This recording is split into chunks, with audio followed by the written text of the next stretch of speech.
World drowning prevention दिवस के अवसर पर बाढ़ आपदा से बचाव और सुरक्षा के लिए राज्य स्तरीय फ्लड मॉक एक्सरसाइज का आयोजन जिला आपदा प्रबंधन अध्यक्ष जिलाधिकारी विशाल सिंह की उपस्थिति और देखरेख में सीतामढ़ी घाट पर संपन्न हुआ।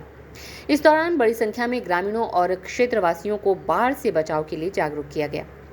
वर्ल्ड ड्राउनिंग प्रिवेंशन डे एक वैश्विक कार्यक्रम है जो डूबने के कारण खोई जिंदगियों को याद करने के साथ ही जल और उसके आसपास सुरक्षा के संबंध में जागरूकता बढ़ाने के लिए आयोजित किया जाता है।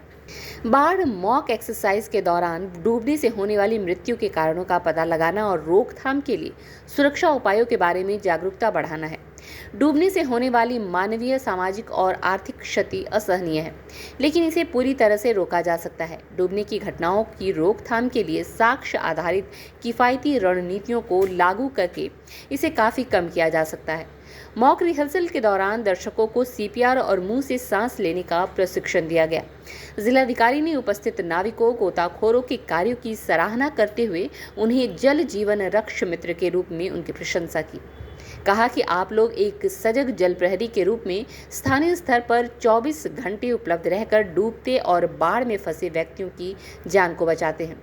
ये बहुत ही मानवीय, नैतिक और पूर्ण कर्म है। स्ट्रीट बज़ के लिए भदोही से नितेश श्रीवास्तव की रिपोर्ट।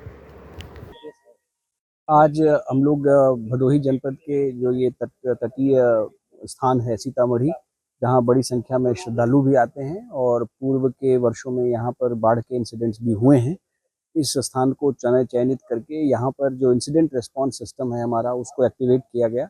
और आज जो तैयारी है, अगर यदि भविष्य में हमारे इस क्षेत्र में या इस जनपद में बाढ़ आती है तो हम किस प्रकार से बाढ़ को मैनेज करेंगे और क्या क्या उसमें कार्रवाइयाँ होनी है, उसके सभी अवयवों का आज यहाँ प्रदर्शन भी किया गया और एक मॉक रिहर्सल, मॉक ड्रिल की गई। और उस ड्रिल में उन सभी कार्रवाइयों को सभी स्टेक होल्डर्स के साथ में, कोऑर्डिनेशन के साथ में करके और देखा गया कि हमारी जो रेडीनेस की स्थिति है उसका क्या आकलन किया गया और उसमें किस जगह तरह की कमियां हैं। वो भी लगातार स्टेट लेवल से भी लोग जुड़े हुए हैं, राज्य स्तर से वो हमारे इस पूरे कार्रवाई को देख रहे हैं। उनके द्वारा इसमें अगर कोई कमी होगी और कोई और सुधार की आवश्यकता होगी तो उसके बारे में भी अवगत कराएंगे हमें, और उसी के अनुसार हम अपेक्षित सुधार भी लाएंगे। जैसा मेरे आने के बाद हमने यहाँ पे देखा कि 2 लोगों को बाढ़ में ऐसा दिखाया गया कि वो डूब रहे हैं। डूबते हुए लोगों को किस प्रकार से हमारे जो आपदा मित्र हैं, इन लोगों ने तुरंत उनके पास में टायर फेंक के और उनको हेल्प करके रस्सी से खींच के बाहर ले आए। फिर हमारी मेडिकल रिस्पांस टीम जो है उन्होंने उनको इमीडिएटली स्ट्रेचर पे लेकर आए और उनको सीपीआर किया, उनको ऑक्सीजन देने का प्रयास किया, टेम्परेचर लिया, ब्लड प्रेशर लिया, सारी जो मेडिकल वाइटल वो हैं स्टैटिस्टिक्स है उसको चेक करने के बाद उनको क्या सुविधा, किस मेडिसिन की आवश्यकता है, वो सारी मेडिसिन की भी उपलब्धता यहाँ पर बताया गया कि है, हमारे बाढ़ चौकियों पे रहेगी और अभी भी है। जो इक्विपमेंट्स हमें इसमें यूज़ करने पड़ते हैं, उनकी उपलब्धता और उनकी रेडीनेस और उनकी तैयारी, उसके बारे में भी प्रदर्शन किया गया। इसी प्रकार से जो हमारी एसडीआरएफ, एनडीआरएफ की तरह जो हमारी फायर की टीम है, उसको पुलिस विभाग ने पूरा तैयार किया हुआ है। उन्होंने अपने इक्विपमेंट्स का प्रदर्शन किया कि किस प्रकार से अगर कंक्रीट काटना है, बिजली का लाइव वायर काटना है या किसी स्थान को स्प्रेड करके लोगों को बचाना है, उसके लिए जो आवश्यक जो मशीनरीज हैं वो भी उपलब्ध हैं और रेडी कंडीशन में हैं, तैयार कार्य कर रही हैं। और ये इन सब चीज़ों के बाद में अगर हमें बाढ़ में कुछ लोग फंसे, उनको रेस्क्यू करके कहीं लाते हैं बाढ़ राहत शिविर में, तो उनके खान-पान की जो व्यवस्था है, उसके लिए भी हमारा जो सप्लाई विभाग है पूरी तरह से तैयार है और उनके द्वारा भी तैयारी, टेंडर वगैरह करके सारी चीज़ें प्रिपेयर्ड हैं। खाद्यान्न का पैकेट देना है या उनको फूड पैकेट देना है, उसकी तैयारी भी हमारी पूरी है, उसका भी प्रदर्शन किया गया। और उनको अगर बाढ़ राहत शिविर में रखेंगे तो जो बेसिक मिनिमम फैसिलिटीज़ हैं, उनकी उपलब्धता, टॉयलेट बनाने की जो तकनीक है, वो सब चीज़ें भी प्रदर्शित की गई। तो कुल मिलाकर के आज काफ़ी बड़े स्तर पर एक रिहर्सल हुआ, एक मॉक ड्रिल हुई और हमने अपनी तैयारियों को परखा है।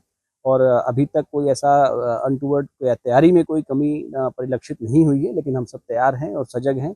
सभी स्टेक होल्डर्स के साथ लगातार हम लोग संपर्क में रहेंगे और जो कुछ हमारे ऐसे एरिया है जहाँ पर कि बाढ़ की संभावना हो सकती है आने वाले समय में, उन पर हम लगातार निगाह रखेंगे और आप लोगों के माध्यम से भी हमें सूचना मिलेगी और यहाँ के स्थानीय निवासियों के माध्यम से सूचना मिलेगी। हम भी सजग हैं, लगातार सिंचाई विभाग द्वारा, बंदी प्रखंड द्वारा निरीक्षण भी किया जा रहा है। तो जैसे ही ऐसी कोई स्थिति आएगी, हम लोग प्रयास करेंगे कि किसी प्रकार की जनहानि या किसी प्रकार की धनहानि हमारे जनपद में बाढ़ से ना होने पाए, और इसकी तैयारी पे हम लोगों का जोर है और हम अब तक पूरी तरह से तैयार हैं। क्षेत्र का एक अलग इतिहास रहा है कि किसान के हक में आवाज उठी। पिछले दिनों भी अन्य व्यवस्थाओं को लेकर के संसाधनों को उपलब्धता को लेकर के जो दिशा निर्देश दिए गए, ये फिर भी कटान की स्थिति वही है। क्या इस पर कोई ठोस निर्णय? एक कटान की जहाँ तक बात है, आज हमने भी पढ़ा कि ये 2-3 वर्ष पहले यहाँ पर कुछ बंदी प्रखंड द्वारा कार्य कराया गया था, लेकिन उसके बाद भी कटान में कोई बचाव नहीं हुआ और छेछुआ है, भुर्रा है, इस तरह के जो गांव हैं उन जगहों पर कटान हो रहा है और कटान हुआ है। तो इस विषय में मैं बंदी प्रखंड के लोगों को, अभी हम लोग इसके बाद बैठेंगे, उनसे बात करेंगे और किस प्रकार से, पहली चीज़ तो तात्कालिक व्यवस्था हम क्या कर सकते हैं, इस वर्ष जो कटान से नुकसान मिनिमम हो इसके लिए हम क्या कर सकते हैं, उस पर कार्य करेंगे। और आने वाले समय में अगर कोई वृहद प्रोजेक्ट बना करके और उस पर कोई कार्रवाई होनी है तो उसके लिए भी हम लोग यहाँ से प्रोजेक्ट बना करके भेजेंगे और प्रयास करेंगे। घाट घटनाओं को लेकर अपना अहम स्थान रखता है। यहाँ पर आपकी बचाव संबंधी सुविधाएं क्या आपके आने और जाने तक सीमित रहेंगी या आने वाले दिनों तक कायम रहेंगी? बचाव संबंधी सुविधाओं का मेरे आने जाने से कोई संबंध नहीं है। मेरे आने से पहले सुबह 9 बजे से ये शिविर आज यहाँ शुरू किया गया, जो कि एक मॉक ड्रिल है और आवश्यकता के अनुसार इस स्थान